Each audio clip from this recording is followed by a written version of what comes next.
Now, today we're all going to talk about the moment that you realized that hard work alone was not enough to progress your career, which is weird because we're all brought up to work hard and you only get out what you put in. And you realized that it wasn't working for you. So this all comes from your personal experience. Can you just touch on what that moment felt like? When did you realize that hard work alone was not enough to get you through? Yeah. Hi, Jeremy. Thanks. Thank you for having me. First of all, a pleasure and honor to be here. Um, to the question now, multiple times. So in my career, and even I have a more than 20 years of experience in software engineering, like in technology. But even before, um, I always felt like there was always a time where you're working really hard, but you don't see the fruits of your work like coming to life. So you feel like you've hit the ceiling, and then and then you end up like disappointed, unhappy, and burned out, and all these things. So I wouldn't say it's like once, but I have it like you know it can be like it can happen again in the future. It's not like I've cracked the success factor here. And for me, indeed, this is something that comes from my experience.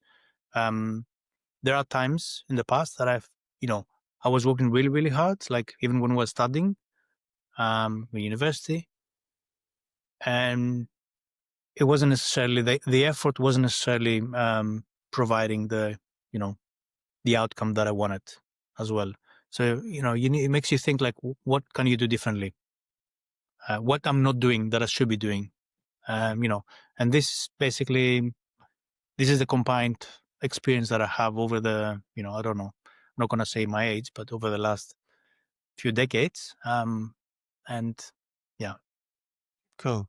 And it's worth pausing on your story, isn't it? Because you went from, if I say just a software engineer, I don't mean to belittle that, but you went from the level of being a software engineer to being a VP and a CTPO of a challenger bank within 8 years, which is quite a meteoric rise. What is that? Is it luck? Is it hard work? Is it something else? How did you manage to do what a lot of people would love to be able to do? yeah. Actually, it's not just happened in this is my probably third career. Um, Okay. it happened before in the past. So if you look at my whole trajectory in different years, I mean, I think I'm disclosing my age now. So, um, but if you look at on my past, I had these spikes in my careers, like different careers. Like whatever I was doing, I was actually for some reason I was elevating quite fast. You talk about luck. I don't believe in luck. I don't think like luck is something that humans created to attribute like certain things, good things or bad things happening to them because we have to attribute it to something. I believe in randomness. Like I really believe things are random.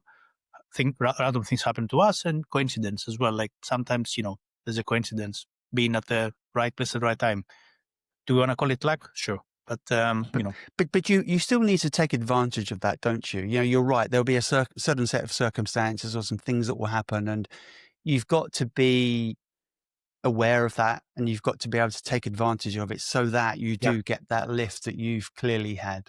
So 100%. I think there are some people who are they are driven like bugs into the light into certain things that happen to them, and the more you look out, the more the more you explore, the more you're gonna figure out. If you stay within your comfort zone, we can talk about comfort zones, the other thing that I love, but if you stay within your comfort zone, things are gonna be pretty like contained, right? So bad things won't happen, good things won't happen as well. So but I wouldn't say like awareness is good, but I wouldn't say like can predict what's gonna happen. But I think some people are, they have this intuition that something will happen. I can't explain it. I'm not religious or even how do you call it, spiritual. I don't have any, like, so I can't explain. I don't want to explain it. But for me, yes, it's being at the right place at the right time, but also being aware that what happens around you, the surroundings, can help you like move faster and climb the ladder, as we call it.